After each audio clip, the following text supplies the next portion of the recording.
منتزه الحبول التاريخي في قلب مدينة مكناس النابض بين المآثر العمرانية للمدينة العتيقة والرؤية البانورامية للمدينة الجديدة يستعيد روعته وجماليته بعد تجديد كامل.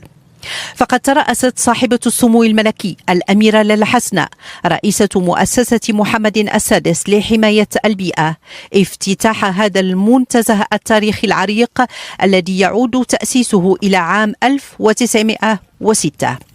وعند مدخل المنتزه تشرف سموها على إزاحة الستار عن اللوحة التذكارية إيدانا بافتتاح هذا الفضاء بعد تجديد بدأ في إطار شراكة أطلقتها مؤسسة محمد السادس لحماية البيئة ضمن برنامجها لتأهيل المنتزهات والحدائق التاريخية مع الجماعات الحضرية لمكناس والمديرية العامة للجماعات الترابية وعمالة مكناس والمجلس الجهوي لفاس